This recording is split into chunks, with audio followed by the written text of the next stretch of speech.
베드로와 바울, 바나바 등을 통해서 예수님을 믿고 구원을 얻는 복음이 이방인에게 전파되기 시작하자 예수님을 믿는 사람들이 계속 생겨나게 되었습니다. 교회에, 지금과 같은 교회는 물론 아니겠죠. 가정교회입니다. 교회에 예수님을 믿는 유대인들과 그리고 예수님을 새로 믿게 된 이방인들이 함께 신앙생활을 하게 되었습니다. 그러자 예수님을 믿는 유대인들이 이방인들도 예수님을 믿고 난 이후에 유대인들이 지키는 규례를 행해야 한다라고 주장하기 시작합니다. 할례를 받아야 되고 유대인들이 먹지 않는 부정한 음식 그들이 먹지 않아야 되고, 예를 들면 돼지고기 같은 것이죠. 그렇게 해야 한다라고 강요를 합니다. 좀 이 상황을 쉽게 말씀을 드리면 외국 사람이 우리나라에 와서 교회를 다니기 시작한 겁니다. 집에서 구역 예배를 드려야 된다. 우리는 집에 사람을 초대하기가 싫다. 그런데 한국에서는 집에서 구역 예배 드리는 것이 중요하다. 그렇게 해라. 또 아이 돌잔치 때 예배를 드려야 된다. 우리는 돌 같은 거 지키지 않는다. 그래도 한국에서는 아이를 낳으면 돌잔치하고 예배 드리는 것이 맞다. 그렇게 해라. 추석 명절과 설날에 가정 예배를 드려야 한다. 우리는 추석도 안 지키고 설날도 지키지 않는다. 그래도 한국에서는 추석과 설날을 지켜야 되니까 추석과 설날에 예배를 드려라. 예를 들면 이런 것과 같은 것이죠. 유대인들은 오랫동안 구약의 율법에 의해서 할례도 받고 돼지고기도 먹지 않았습니다. 그런데 이방인들은 할례에 대해서 생각도 없었고 아무거나 먹었습니다.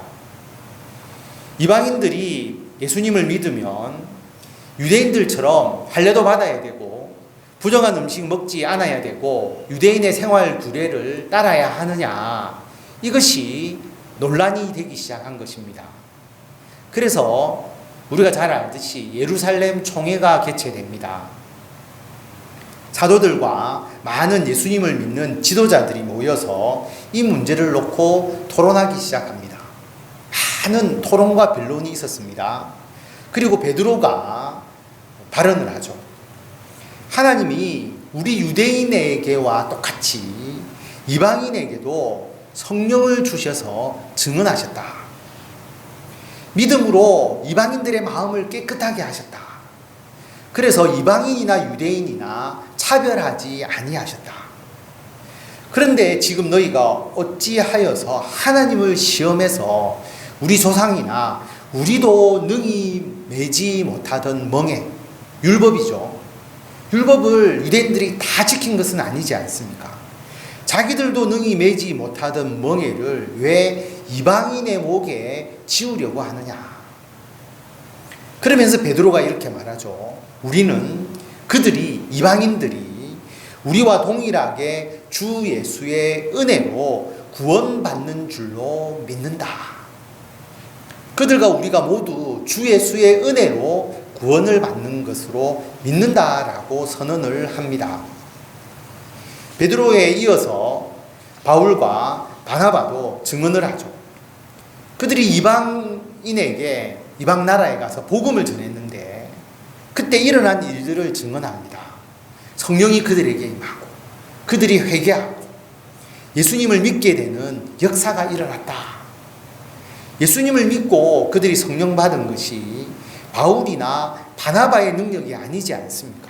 하나님께서 이방인들에게 성령을 주셨고 예수님을 믿게 하시고 구원을 베풀어 주셨습니다. 그래서 오늘 말씀 12절에 보면 온 무리가 가만히 있어 바나바와 바울이 하나님께서 자기들로 말미암아 이방인 중에서 행하신 표적과 기사에 대하여 말하는 것을 들었습니다. 조용히 들은 거죠. 그리고 바나바와 바울이 말을 마치니까 야고보, 이 야고보는 예수님의 동생 야고보입니다. 이 야고보가 예루살렘 총회를 최종적으로 정리를 합니다. 그 말씀이 오늘 말씀 19절에서 21절까지 나와 있는데요. 제가 한 번 더 읽어 드리겠습니다. 그러므로 내 의견에는 이방인 중에서 하나님께로 돌아오는 자들을 괴롭게 하지 말고 이방인 중에서 예수님 믿는 자를 괴롭히지 말아라. 율법에 대해서 그들을 강요하지 마라. 20절에 보면 다만 우상에 들어오는 것, 우상의 재물 먹는 것, 음행, 목매어 죽인 것 먹기 위해서 가축을 잡을 때 피를 다 빼야 되는데 목매어 죽이면 피가 빠지지 않잖아요. 목매어 죽인 것, 피를 멀리하라고 이것을 그들에게 가르치는 것, 이것은 옳고, 왜냐하면 유대인들은 회당에서 모세의 율법을 늘 배울 때 이것을 지켜야 한다라고 그들은 예전부터 배워왔고 지켜왔기 때문에 이 세 가지 정도만 우리 이방인 그리스도인들에게 요구하자. 그렇게 회의의 결론을 내린 것입니다. 우상에게 드려진 음식 먹지 마라. 그리고 음행하지 마라. 목매어 죽인 것, 피를 빼지 않는 고기 먹지 마라. 그래서 고기를 피채 먹지 않도록 하는 것, 이 세 가지를 이야기합니다.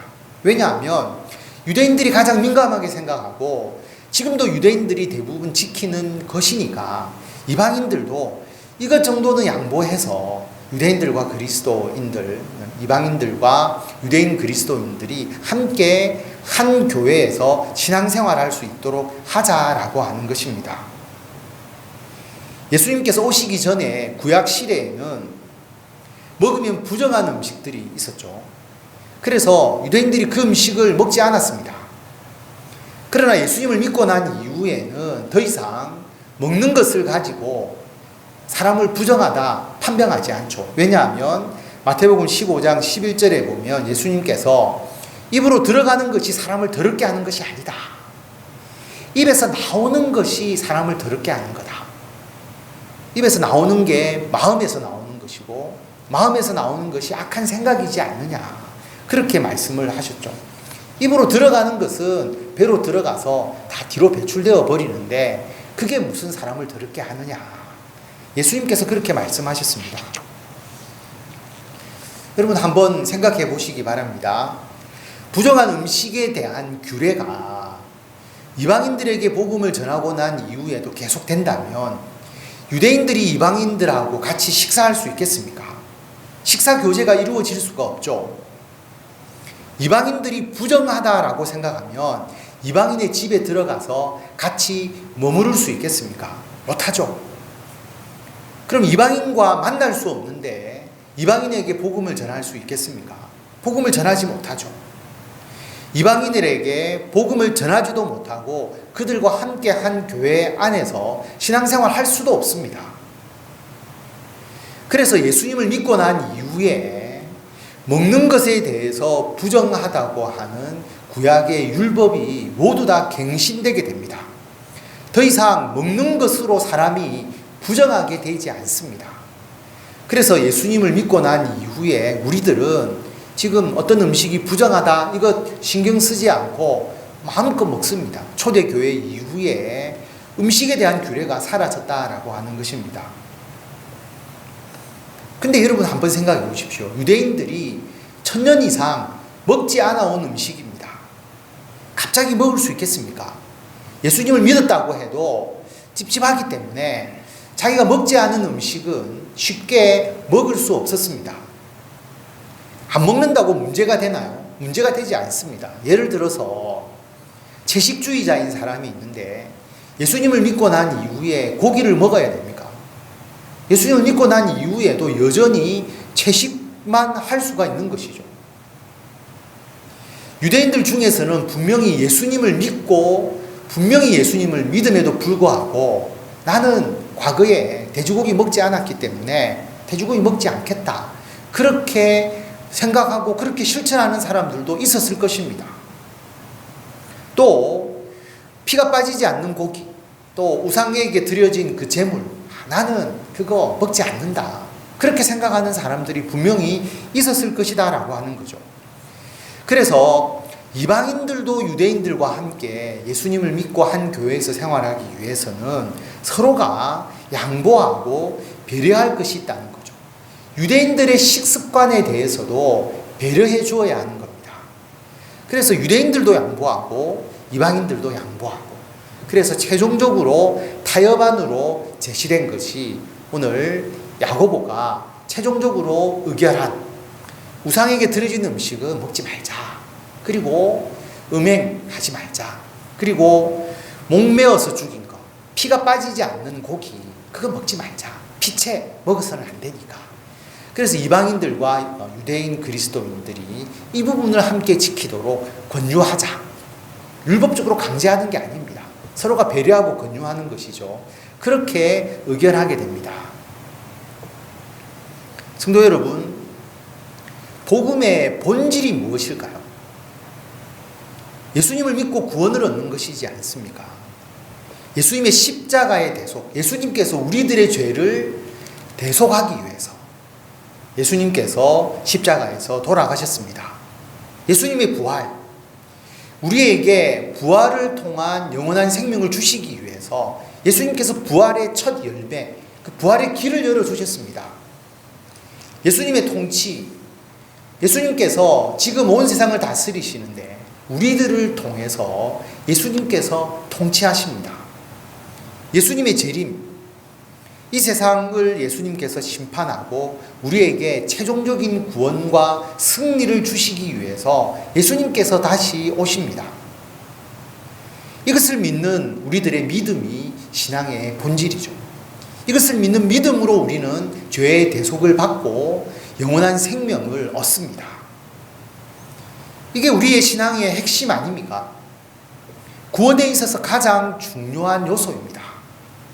이 믿음을 공유하는 자는 누구든지 그리스도인으로서 우리가 함께합니다.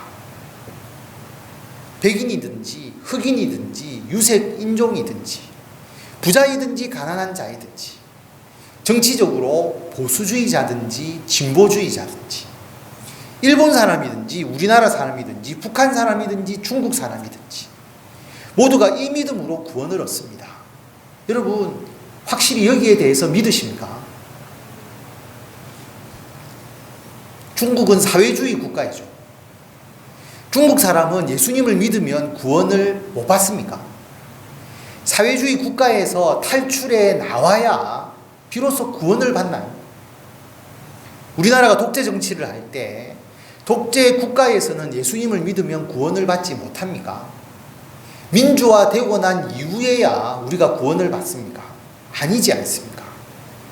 우리 모두, 전 세계 모든 사람들이 오직 예수 그리스도를 믿는 믿음으로 구원을 얻습니다. 그런데 나라마다 문화마다 사람들마다 예수님을 믿는 모습이 조금씩 다릅니다. 예배의 모습을 보면 어떤 교회는 크게 통성기도 하는 교회가 있고요. 주여! 꼭 주여 3번 외치고 기도하는 교회가 있죠. 우리 교회는 잘 그렇게 하지 않지 않습니까? 또 막 뛰면서 열정적으로 예배 드리는 교회도 있습니다. 예배의 방식에 대해서 다르지만 서로 조금씩 양보할 수가 있습니다. 우리만의 예배 방식, 우리 교회의 예배 방식만이 옳다라고 고집할 수 있나요? 아닙니다. 찬양대를 하고 찬양을 또 드리는 것이 우리 한국 교회의 예배의 전통이죠. 한국의 예배 방식입니다. 그런데 코로나 때문에 마스크를 끼고 찬양대를 하는 것이 쉽지 않죠. 그러면 코로나 때문에 찬양대를 쉬는 교회가 있습니다. 찬양대를 쉬면 예배에 문제가 있는 건가요? 찬양대가 없이 하나님께 예배를 드리면 하나님은 그 예배를 받지 아니하십니까? 그렇다면 찬양대가 아예 없는 교회도 있습니다. 작은 규모의 교회는 찬양대가 없습니다. 그러면 그 교회는 예배를 잘못 드리는 것입니까? 하나님께서 받지 않는 예배를 드리는 겁니까? 찬양대 찬양이 있느냐 없느냐는 것은 예배의 본질이 아닙니다. 그러면 예배 순서에 찬양대를 넣느냐 빼느냐 하는 것은 서로가 양보할 수 있는 문제죠. 코로나19 때문에 예배에서 찬양대 찬양을 뺀다고 해서 문제가 됩니까? 문제가 되지 않습니다. 예배 때 찬송가를 부르는 것이 우리나라 예배의 전통입니다. 그런데 찬송을 부를 수도 있고 안 부를 수도 있죠. 우리는 금요 기도회 때 한 20분 정도 우리가 찬양을 같이 부르는데 고민하다가 오늘 실시간으로 예배를 드리지 않습니까? 그런데 우리가 같이 찬양할 때는 아무 문제가 안 되는데 방송으로 찬양을 부르다 보면 마이크에서 제 목소리밖에 안 나오거든요. 제가 부르는 찬양을 한 20분 동안 여러분이 듣는다고 생각하면 은혜가 되겠느냐? 도저히 은혜가 안 될 것 같아서 제가 찬양 순서를 다 뺐습니다. 다음에 찬양으로 봉사하시는 분이 있으면 앞에서 정말 아름다운 찬양으로 한 20분 찬양하면 우리 성도님들이 같이 찬양할 수 있겠죠. 근데 저는 아닌 것 같아요. 그래서 찬양을 다 뺐는데 찬양을 드리지 않으면 기도회가 안 되는 것입니까? 대면 예배가 중요합니다. 우리 한국 교회는 모여서 함께 예배 드리고 그리고 함께 은혜를 나누는데 우리가 그렇게 신앙생활을 해왔습니다. 당연히 모여서 예배를 드려야 합니다. 그러나 코로나 감염에 취약하신 분들이 있죠.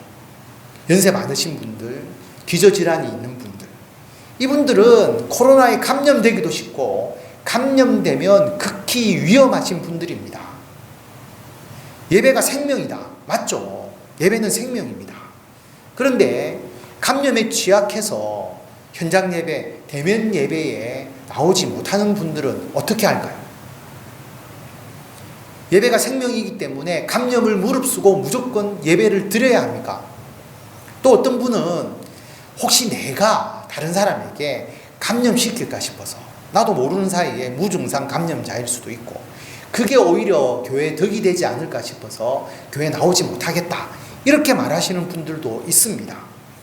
그런데 그런 분들을 향해서 예배는 목숨이니까 무조건 예배에 나오십시오. 나와야 됩니다. 그렇게 말해야 하나요?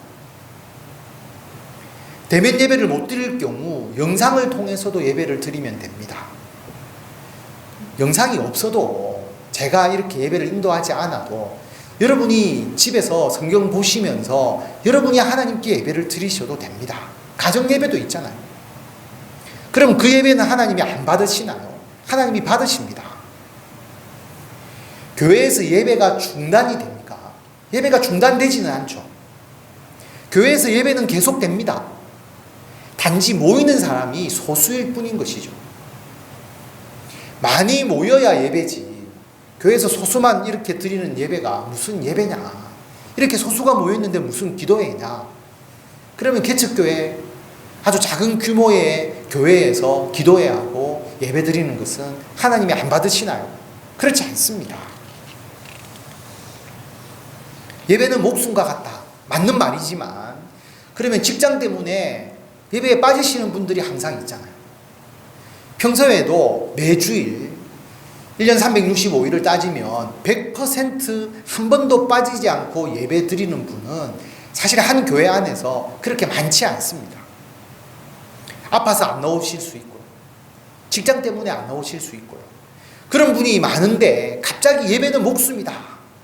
오직 대면 예배만 드려야 한다라고 그렇게 주장한다면 그것은 어떻게 보면 맞지 않는 말씀이지 않습니까?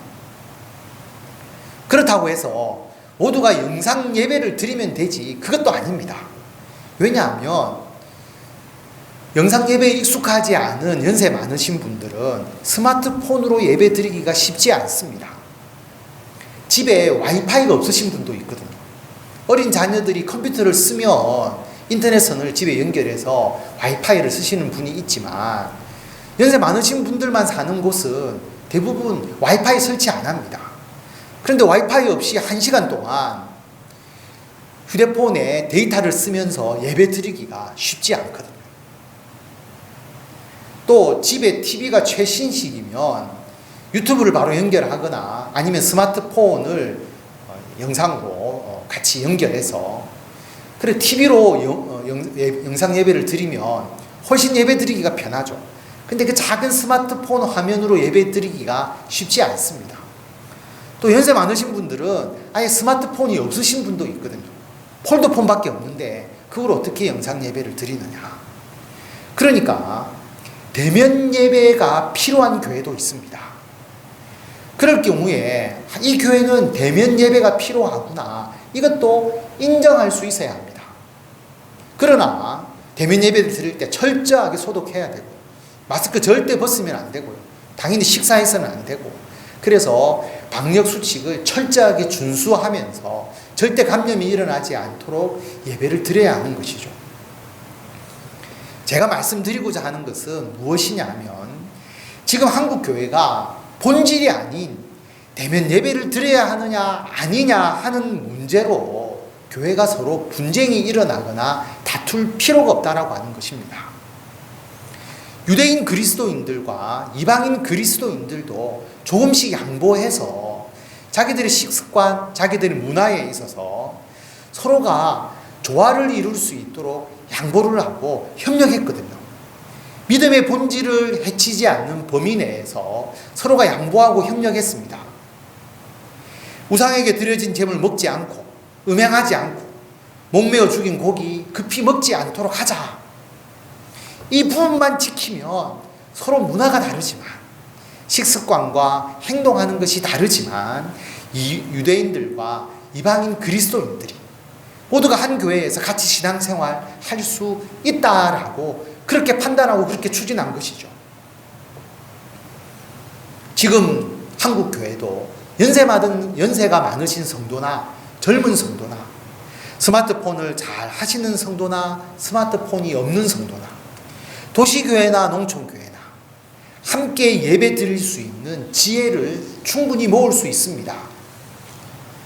교회 안에 보면 정치적으로 보수적인 분도 계시고요, 진보적인 분도 있습니다.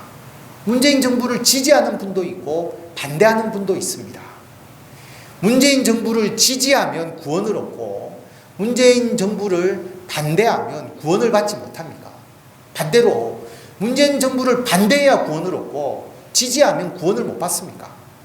여러분, 어디에 그런 구원의 방법이 있나요?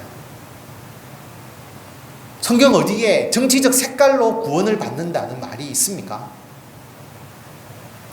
정광호 목사님을 비롯한 정치운동을 하는 목사님들의 가장 큰 잘못이 정치운동이 마치 구원인 양 잘못 전하는 데 있습니다.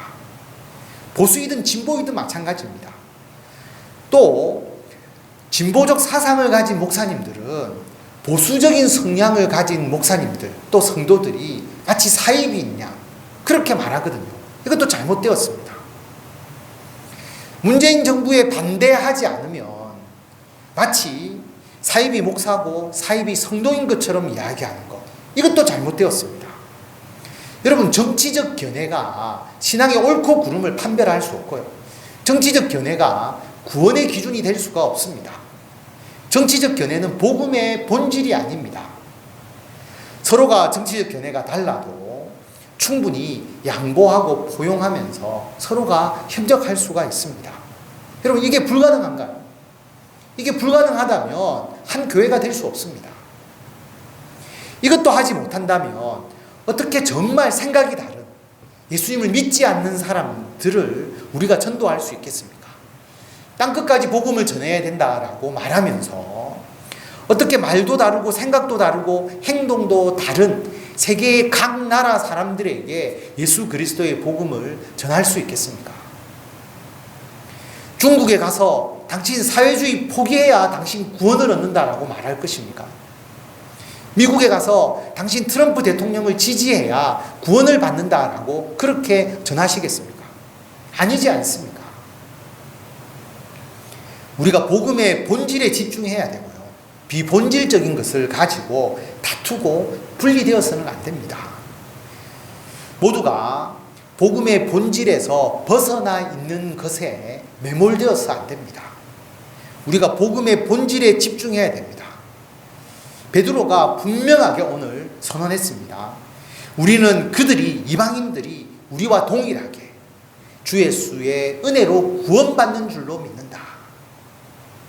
여기서 조금이라도 벗어나면 틀린 복음입니다. 주 예수 은혜로 우리가 구원을 받는다.